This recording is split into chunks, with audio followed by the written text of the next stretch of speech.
સમયથી ઉતારવા માંગતા હતા અને બ્લોગ એટલા માટે નથી ઉતારવા માંગતા કે ભાઈ કોઈ એડવર્ટાઇઝમેન્ટના પર્પઝથી કે કોઈ એવી રીતના કોઈ પૈસા કમાવાના પર્પઝથી સૌથી પહેલો પ્રસ્તાવ અમારો એ છે બ્લોગ ઉતારવાનો કે આજના જમાનાની અંદર લોકોને પોતાના મંતવ્ય રજૂ કરવા માટે જો સારું એવું કોઈ સ્ટેજ હોય તો યુટ્યુબ છે.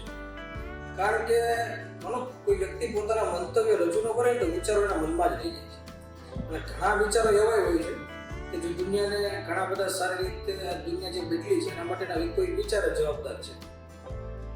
તો હું ને હજી ઘણા સમયથી રજૂ એવું વિચારતા હતા ખરા કે ભાઈ કઈ વસ્તુના વિડીયોઝ બનાવવા, યુટ્યુબર કેવું બનાવવું, ટેકનોલોજીનું બનાવવું કે કોઈક ગેજેટ વાળું બનાવવું કે કોઈક બીજું સામાજિક રીતે બનાવવું. પણ અંતે નક્કી કર્યું કે બ્લોગ બનાવવું. કારણ કે બ્લોગમાં કોઈ કન્ટેન્ટ ન હોય અને કન્ટેન્ટ નથી હોતું એના કારણે અમે બધી વસ્તુ રજૂ કરશું. બરાબર, અમારી લાઈફની અંદર ચાલતા કોઈક એવા સામાજિક બનાવો છે, કોઈ બીજી કોઈ ટેકનોલોજી વાળી વાત છે અથવા બીજી જે કંઈ પણ વાત છે, બરાબર, એની અંદર ખાવાની પણ વાત આવી, જે પણ અમને સારું લાગે એવી રીતના અમે સરસ રીતે રજૂ કરવા માંગીએ છીએ. બરાબર, તો એક યુટ્યુબર બનવાથી એક સૌથી મોટો ફાયદો મેં ઘણા બધા યુટ્યુબના મેં પણ વિડીયો જોયા છે. એને એક મસ્ત એક બાબત એ થાય છે કે વ્યક્તિ પોતાની લાઈફને પોતાના ડેઝને શેર કરી શકે છે અને અત્યારે કંઈક સાંભળવાનું મળે ને તો લોકો બોલવાથી થાકતા પણ નથી. તો એક આનંદની વસ્તુ. અને આજનો આ વ્લોગ છે એની શરૂઆત અમે કોઈક નાનકડા ક્વેશ્ચન આન્સરથી કરવા માંગીએ છીએ કે સરસ રીતે સવારના મોર્નિંગના 7 વાગ્યા છે અને અતિથિને કંઈક પ્રશ્નો મૂંઝવતા હતા કે ભાઈ સર આવી રીતના શું કરવું જોઈએ, તો એકાદ બે કંઈક પ્રશ્નો કરશે ને સારી રીતે આપણે જવાબ આપશું અને આવી રીતે આપણા દિવસની શરૂઆત કરશું. બોલો. તો હાલમાં સર મારા ઘણા મિત્રને 12th પૂરું થયું છે તો તે લોકો તેના મમ્મી પપ્પા પાસે ફોનની જીદ કરે છે. એમાં કેટલાક સ્ટુડન્ટો એવા છે કે જેને આઈફોન લેવો છે, તો તે યોગ્ય છે અત્યારે આઈફોન લેવાની જીદ કરે છે? હા, બરાબર છે. હવે જો એક સારી એક વાત છે કે ભાઈ અત્યારે માનો કે વિદ્યાર્થી છે, માનો કે 12th પૂરું થયું છે વિદ્યાર્થીને અથવા 10th પૂરું થયું છે, તો વિદ્યાર્થીને એક ફોન એટલે કે એક એવું ગેજેટ છે કે અત્યારે સુધી ભારતની અંદર એક સામાન્ય જરૂરિયાતની અંદર આપણે રોટી કપડા અને મકાન 3 વસ્તુ હતી. પણ હાલના જીવનની અંદર જે કમ્યુનિકેશન માટે એક એવી વસ્તુ જરૂરિયાત બની ગઈ છે કે ફોન છે. બરાબર, ફોન એક સૌથી સામાન્ય જરૂરિયાત છે જે બધા વ્યક્તિને જોતી. હવે આઈફોન લેવો જોઈએ, કોઈ સામાન્ય ફોન લેવો જોઈએ કે શું કરવું જોઈએ? હવે જો આપણે સુરત સિટીની અંદર રહીએ છીએ તો આની અંદર કેવું છે કે ભાઈ વિદ્યાર્થીને કે કોઈ વ્યક્તિને જ્યારે આઈફોન લેવો હોય ને ત્યારે મા બાપને સૌથી મૂંઝવણનો પ્રશ્ન છે કે ભાઈ માનો કે સુરત જેવા શહેરની અંદર સામાન્ય રીતે 30,000 થી 40,000 ની આવક હોય તો એ વિદ્યાર્થી કોઈ વ્યક્તિ આઈફોન ન લઈ શકે. હવે તકલીફ એ છે મા બાપ માટે કે બાળક માનતું નથી. તો આના માટે એના માટે કોઈ સલાહ કરવાની જરૂર નથી, પણ હકીકતમાં એક સામાન્ય ઉપાય અમે એવો વિચાર્યો કે ભાઈ તમારી આવક 30,000 ની છે તો બાળકને તમે સીધી ના ન પડો. તમારું બાળક એટલું તો સમજવું છે કે ભાઈ તમે એને કહો કે ભાઈ મારી આવક 30,000 ની છે, એટલો આ ઘરમાં ખર્ચો થાય છે, એટલો આ ખર્ચો થાય છે, એટલો પેટ્રોલનો ખર્ચો છે, એટલી તારી સ્કૂલનો ખર્ચો છે, એટલી તારી કોલેજનો ખર્ચો છે, એટલે ટ્યુશનની ફી અને એટલો તારો સામાન્ય ખર્ચો છે. તો બાળક જોશે ને કે મહિને 3,000 માંડ વધે છે તો એને તમારે કેવું નહીં પડે કે તમે મોબાઈલ આઈફોન ન લે, એ પોતે જાતે દે છે કે બાબા કંઈક નાનકડો ફોન લઈ દો તો ચાલશે.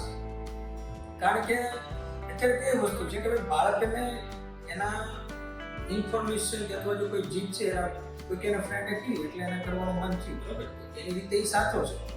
બરાબર, અમારી રીતના તમે સાચા. પણ બે વચ્ચે જે એજ ગ્રુપનો જે ડિફરન્સ છે ને, બરાબર, અલગ જનરેશન છે, આ એક અલગ જનરેશન છે. તો ઓલા બાળક માટે ગેજેટ બહુ ઇમ્પોર્ટન્ટ વસ્તુ થઈ ગઈ છે, બરાબર, અથવા શોખિયા વસ્તુ થઈ ગઈ. તો આવી રીતે જો બાળકોને સમજાવો તો એક સરસ રીતે બાળકો માની લે. બીજો કોઈ પ્રશ્ન? આ તો આજના સમયમાં કેટલાક વિદ્યાર્થીઓનું 12th અને 10th પૂરું થયું છે તો એ લોકો જે વેકેશનમાં ટાઈમ વેસ્ટ કરે છે તો એને ટાઈમ વેસ્ટ કરવો જોઈએ કે વેકેશનનો ક્યાં ઉપયોગ કરવો જોઈએ?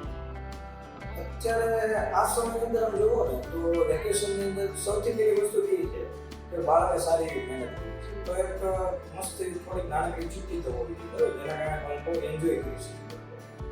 કારણ કે મા બાપ તરીકે, વાલી તરીકે આપણી ફરજ બને છે કે એને પોતાનો સમય ન વેસ્ટ કરે બરાબર. અને સૌથી પહેલી વસ્તુ છે કે મસ્ત એવી તૈયારી કરી છે, મસ્ત એવી મહેનત કરી છે, સારી એવી રિઝલ્ટ લઈને આપે તો સારી એવી વેકેશન આપે મસ્ત એવી. બીજી વસ્તુ એ છે કે વેકેશનનો મતલબ એ પણ નથી કે આખો દિવસ રખડવો, આખો દિવસ એન્જોય.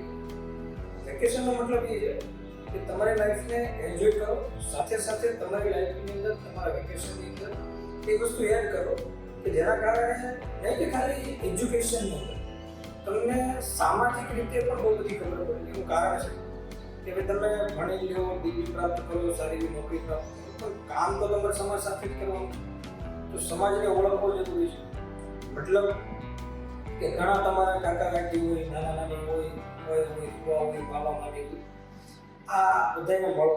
અથવા તો ઘણીવાર એવું છે કે ભાઈ આપણે વડીલોને સામાન્ય રીતે સ્કૂલનો ટાઈમ જ એવો હોય છે કે સવારથી સાંજ બાળક સ્કૂલે થઈ જાય, ટ્યુશનમાં જાય બરાબર, પોતાનું હોમવર્ક કરે તો સમય જ નથી રહેતો કોઈ વડીલોને મળતો. તો સારી રીતે વડીલો પાસે ટાઈમ સ્પેન્ડ. કારણ કે મેં કે ઇન્સ્ટાગ્રામની અંદર વાંચેલું કે બધું જ્ઞાન છે ને ગૂગલમાં નથી મળતું, તો વડીલો પાસે મળે છે. તેના અનુભવો જાણવા જરૂરી છે. ઘણી વસ્તુ એના અનુભવો કામ લાગે છે. બીજી વસ્તુ છે કે ભાઈ સારી એવી બુકનું વાંચન. સારી એવી બુકથી મતલબ છે કે તમે કોઈ બી વસ્તુ એવી વસ્તુ નથી કે ભાઈ આપણે ભણવામાં આવતી ગણિત, વિજ્ઞાન, ઇંગ્લિશ એવી નથી કે ભાઈ તમને સારી લાગે તો કોઈક એવી સ્ટોરી બુક વાંચો અથવા તો કોઈકની બાયોગ્રાફી વાંચો, એ બધી વસ્તુ વાંચવી. ત્રીજી એક વસ્તુ છે કે જ્યારે તમે સ્કૂલ ચાલુ હતી ત્યારે તમે થોડી કસરત કેવી રીતના નહોતા કરી શકો. ત્યારે તો હાલ આ વિસ્તારની અંદર, સુરતની અંદર તો ઘણા બધા ગાર્ડન છે, ઘણા બધા એક્સરસાઇઝ કરવાના પ્લેસ છે, અથવા તો સ્કેટિંગ કરી શકો સવારે કરી, સારું સ્કેટિંગ કરવું જોઈએ. પછી બીજી વસ્તુ એવી છે કે ભાઈ ઘણા બધા મિત્રો થઈને અત્યારે ઉનાળો ચાલે છે, સમર સિઝન છે, તો કબૂતરાને પાણીની વ્યવસ્થા કરવી જોઈએ. મતલબ કે તમારા વેકેશનની અંદર તમે એવી દુનિયા સાથે ભળો કે જે તમારા એજ્યુકેશનથી થોડીક બહાર આવે બરાબર, જેના કારણે તમારી અંદર કંઈક ક્રિએટિવિટી આવે, તમને કંઈક પોઝિટિવિટી આવે બરાબર. માનો કે કંઈક હેવી ટાસ્ક તો નથી કે બનવાનું, નાના કુંડું લઈને કુંડા આવે છે બરાબર, એને પાણી નાખવું બરાબર. તો તમારું એક એક્સ્ટ્રા કરિક્યુલર એક્ટિવિટી થઈ અને બહુ બધા પંખીડાને પાણી પીવાનું થઈ બરાબર, કાંઈ વસ્તુ જાય તો એવી રીતે કરો. અલગ અલગ એક્ટિવિટી, ઘણી બધી એવી એક્ટિવિટી છે કે બાળકો વેકેશનની અંદર કરી શકતા હોય છે.